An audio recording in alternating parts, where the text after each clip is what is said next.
Welcome to the second edition of the Huerta Premier Sports Uncut Podcast. I'm your host today, Chago Huerta. I'm going to be doing this one on my own today. Henry Rigotsky's sick, so he'll be my typical co-host. We hope you guys enjoyed last week. We took a few suggestions from some people that I've been meeting around in the business, and one of the big suggestions was to cut out the video, add in clips, photos of what we're kind of talking about, not really focus on us, more focus on what we're talking about. And then another suggestion was to change up the format a little bit and to go away from structuring the debate and just kind of allowing the debate to flow freely. Last week we kind of tried to stick to 3 topics, and then another suggestion that we had was just kind of talk about what's going on and not necessarily, not structure the debate so much. So that's what I'm going to do here today. Hopefully you guys enjoy this format. And so today was the NBA trade deadline, and every year there seems to be some big trade that happens. And this year I'm pretty disappointed because no team really went out on a limb other than the Pelicans and Kings to make a trade happen. And the Pelicans, this trade actually occurred Sunday, which is 4 days before the trade deadline, which is pretty non-typical for the NBA. Usually it all comes right down to the wire, and there was a handful of trades today that came right down to the wire, but there was a lot of trades talked about and speculated about prior to today that didn't happen. A lot of people thought Boston was going to make a move. There were several conversations between Boston and the Los Angeles Clippers about sending Avery Bradley and Jay Crowder, or Marcus Smart and Jay Crowder, over to the Clippers for Blake Griffin. Boston was always also talking to the Bulls about acquiring Jimmy Butler. It probably would have been a similar combination of people and a pick. And then the third group Boston was talking to was the Pacers, trying to acquire Paul George. If Boston could have acquired any one of these 3 superstars and paired them with Isaiah Thomas and Al Horford and the way they're playing right now, they would have by far, I think, surpassed Cleveland as the number 1 team in the East. Cleveland obviously is a powerhouse. They have LeBron, Kyrie, and Kevin Love, but with Kevin Love's injury, the East is kind of wide open right now, and the Cavaliers have definitely shown some weaknesses since Kevin Love's injury, and LeBron has even spoken about how they're missing a handful of pieces. So they're definitely vulnerable, and with those 3, any combination of those 3 superstars in Boston, they definitely have a chance to even take on the Warriors because they have some pretty good bench depth. But obviously that didn't happen, so that was pretty disappointing. Another trade that I thought was going to happen, which was also very disappointing in my point of view, was a Rubio-Rose swap from Minnesota and New York. I thought Minnesota was going to make this happen. They actually had an opportunity at the end of the day to pretty much just straight up trade Rubio for Rose. The reason I think it would have been a good trade for both teams is because right now, New York is just a dumpster fire. They really have nothing good going for them. Phil Jackson doesn't want to be there. He's made that clear since he didn't even want the job, and he just couldn't pass up the money. So he's causing a lot of complications with Carmelo, pretty much saying this entire time, I want to trade Melo, I want to trade Melo. Obviously, that didn't happen. He didn't waive his no-trade clause. Then they tried to trade D. Rose. Rubio would have been a good pickup for, and the reason Rose doesn't really have his head on his shoulders is not necessarily because of him as a person, but it's more because he never really wanted to be in New York. He always wanted to be in Chicago. His goal, he said this year, that game that he missed, his agent came out and said, a little bit to do with he's missing home, he's missing Chicago, so Minnesota would have been a good place for him. Coach Thibodeau is a familiar coach to him, coached him for 7 years, and I think he would have been a really good mentor for Chris Dunn. So I'm pretty disappointed that trade didn't happen for both sides. And the other thing that happened, which I kind of touched on a little bit earlier, was the Sunday trade between the Pelicans and the Kings. So the Kings got 3 players in the trade and then 2 picks, a first rounder and a second rounder. And then the Pelicans got DeMarcus Cousins and Omri Caspi. So 2 big guys. Caspi can shoot, and everyone knows what Cousins is capable of. Everyone's saying this trade is pretty lopsided, but I disagree with that just because a lot of people compared Buddy Hield to James Harden coming out of college, and this year they've had identical stats. Well, Harden's rookie year stats are identical to what Buddy Hield's current stats are. Buddy was used to shooting 20 shots a game in college, and this year he's been averaging about 8 shots a game. So obviously he's kind of taking a backseat role this year, which he's not used to, which he has to get used to. And at some point, if he's starting to emerge as a superstar, as Harden did, that's really going to benefit the Kings. And then Tyreke Evans has demonstrated in the past he can play at an all-star level. He's averaged in his career around 17 points a game several different times, or in several different seasons of his career. And then they have 2 picks, which if you turn even one of 2 of those into a role player that you can use, you got 3 players out of somebody that, or for 2 players that, one, obviously they didn't use too much in Caspi, but I mean, Cousins was a superstar. He is a superstar. He's a great player. But he kind of ran the organization, got a lot of coaches and GMs fired according to people close to the organization. And he was, quote-unquote, seen as a cancer to the organization. So if that's how people felt about him in Sacramento, then he didn't need to be there. Obviously, he wanted to be there, but probably a good call to let him go. So the next thing I want to move on to is talking about a little bit about the relevance of All-Star games, since we're talking about All-Star Weekend. That happened on All-Star Weekend. And so a lot of people are starting to think All-Star games are irrelevant. To me, the Pro Bowl in football has sort of become irrelevant. No one really tries anymore. It's not exciting. The viewership's really down. Their players are really demonstrating the same skills that they demonstrate week in, week out with their talent. They're talented enough to be there. It's become a little bit of a popularity contest. Some players have performed better than players that are in there, but they're a popular name, so they're there. There's not a whole lot exciting that goes on during the week. We know that a quarterback can throw a tight spiral and hit a bullseye. They should be able to do that. And just the lack of effort and the lack of really showmanship.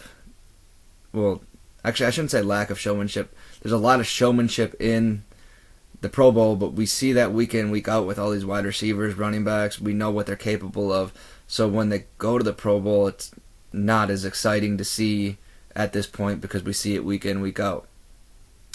Now moving on to the MLB All-Star Game, I think that's extremely relevant still because they're playing for something. I believe they still play for home field advantage in the World Series. A ton of people watch the Home Run Derby. People love the Home Run Derby. I think that's probably one of the most watched events in baseball all year. So that, to me, the MLB All-Star Game is a lot more relevant than the Pro Bowl. And then we just recently had the NBA All-Star Game, and this is kind of where this topic came up. So there's 2 sides of this one. The players are really, really...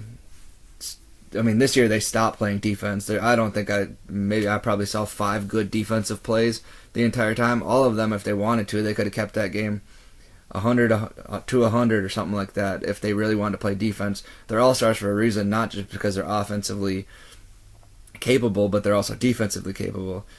But they're choosing to showcase their offensive skills, and sometimes in NBA games we don't get to see that as much as we would to get to see that in the NFL.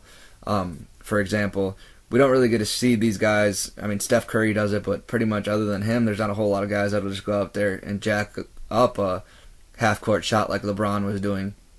And we also don't get to see these guys performed these crazy dunks that they were doing the entire game. I think Giannis had several different dunks. He posterized Steph Curry at one point. And then, Anthony Davis, he was getting off the backboard dunks. He scored 52 points, broke the All-Star scoring record. I think there was a record of 78 dunks in the game, which is an All-Star game record. And a lot of these superstars, there's the slam dunk contest, but a lot of these top-level superstars don't perform in that. So then when you get to the All-Star game, you get the opportunity to see them perform in this All-Star game and perform these dunks that they're capable of doing in the dunk contest, and we get to see a lot more players doing these crazy dunks that some of us, I guess, wouldn't even think are possible. DeAndre Jordan, his alley-oop from Russell Westbrook, I think he got like 20 feet off the ground, I swear. So, to an extent, I think that All-Star games are relevant. It's just a matter of what do you want to see as a fan.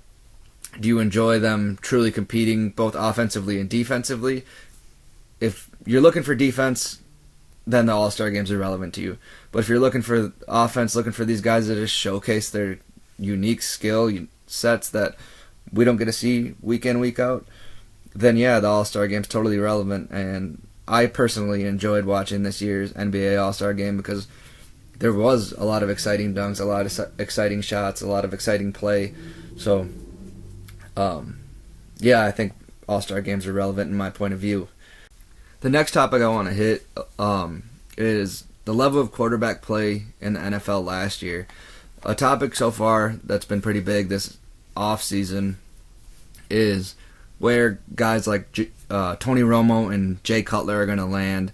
And for some reason, there's a lot of people that think that these guys are elite level quarterbacks and should get big paydays, and that they'll take a team from almost Super Bowl contenders to Super Bowl contenders. And I'm not really sure why that people think that.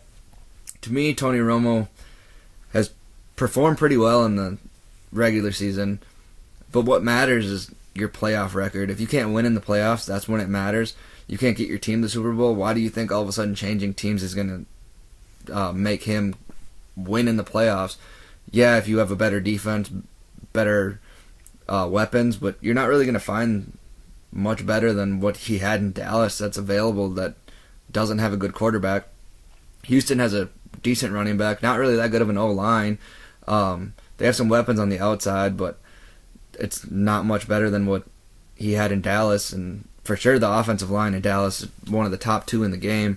And then their defense, they're number one, but if the offensive line can't keep him healthy, the last two times he's actually been tackled, he was injured, both times broken collarbone. So what's to make you think him being 2 years older is not going to do the same thing?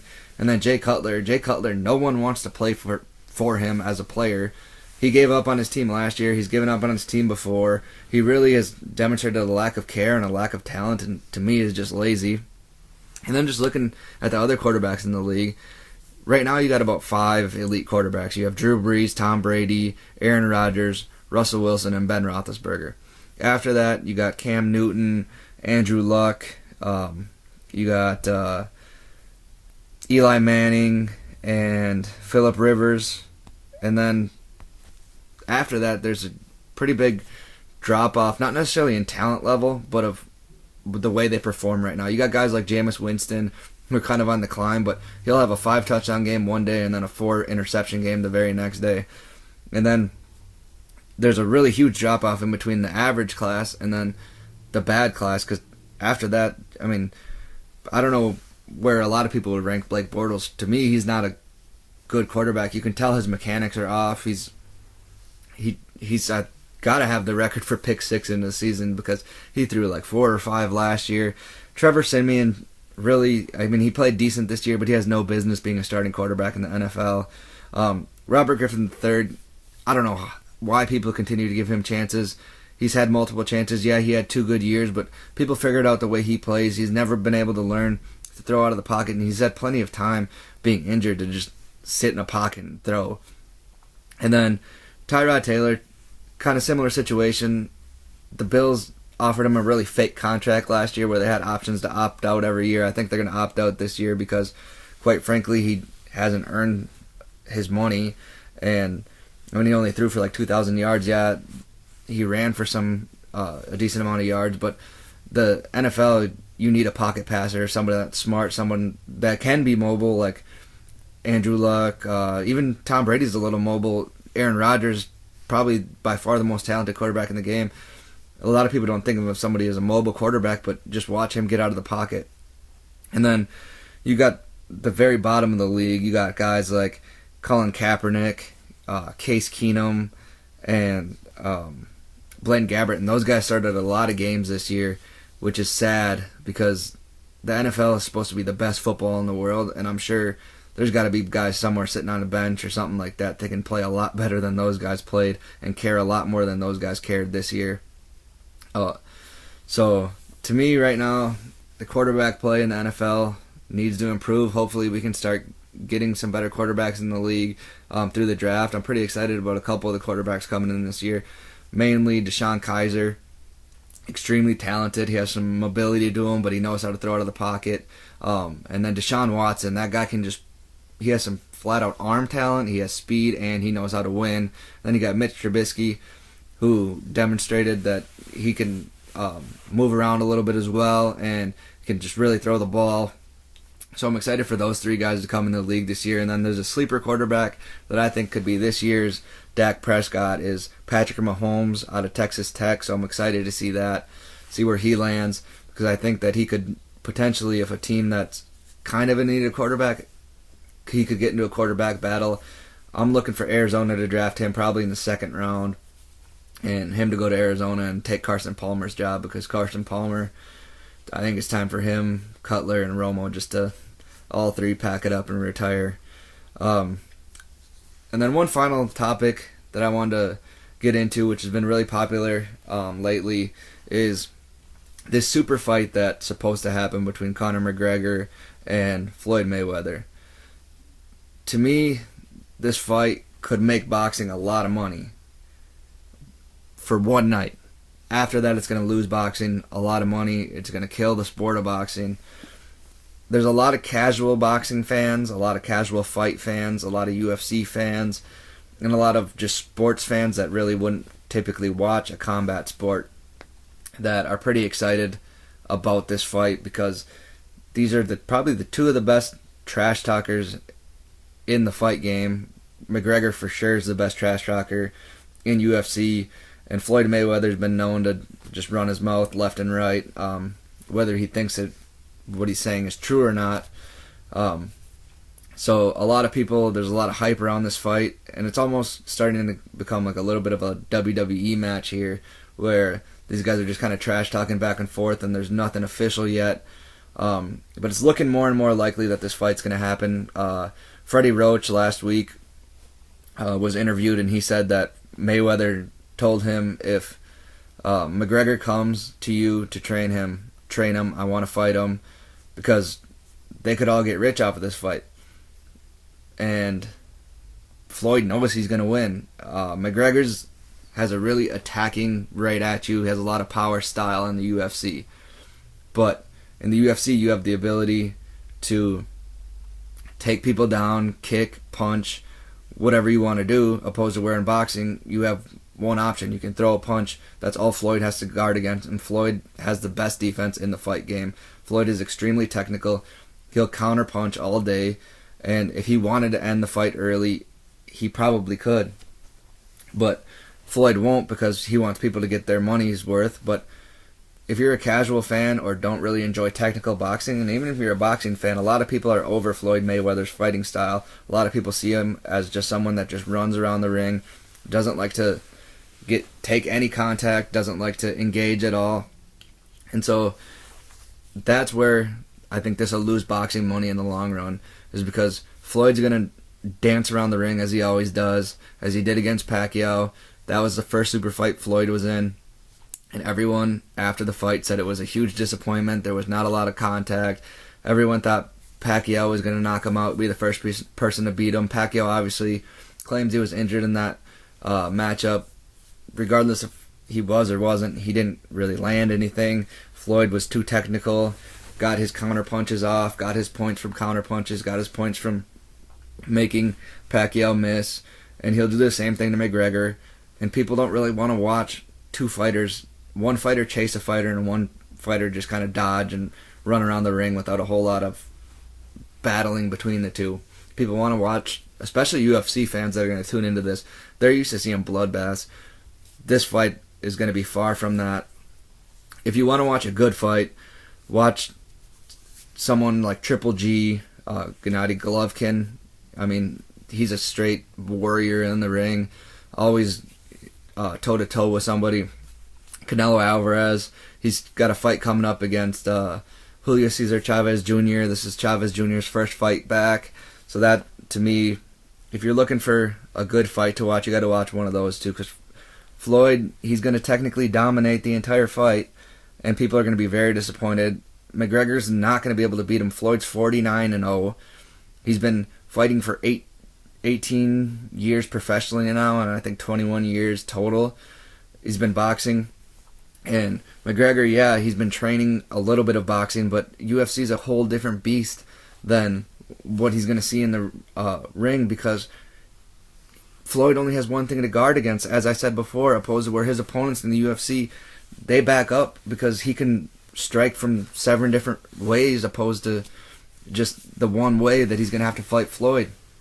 So, to me, this fight, yeah, it's exciting. Yeah, there's a lot of trash talk, but no, it's not worth the money. I'll probably watch it because if it happens, I'll watch it because I want to see what happens. I want them to prove me wrong. I want them to bring fans back to boxing, bring fans over to UFC. I want that for the sport because I enjoy the sport, but I don't think this is the fight that's going to do it.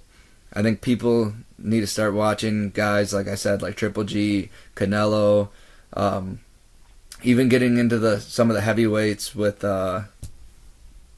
Tyson Fury and Vladimir Klitschko. If you're looking for people to trash talk too, those guys trash talk each other all the time. I think it was after Fury first won the title against, I don't remember exactly who it was, but Klitschko jumped up in the ring after the fight and got right into Fury's face. So those guys will trash talk all day if that's what you're a fan of. Otherwise, just head over to WWE or UFC if that's what you're really a fan of and you want to watch that type of bloodbath. But definitely, if that's what you're looking for, McGregor and Mayweather will not bring that type of fighting, that combat fighting. But they'll talk trash all day and then just run. Floyd will just run away in the ring all day. So yeah, that's the last thing I wanted to touch on today. I hope you guys enjoyed. Hope you guys are enjoying the website. We've got a lot of good content up right now. And let us know if there's anything specific you guys want to hear about next week. I know we've been talking a lot of NFL offseason and NBA right now. But if there's anything specific you guys want to hear about, let us know and we'll definitely talk about that next week. Thanks for listening. Break 'em.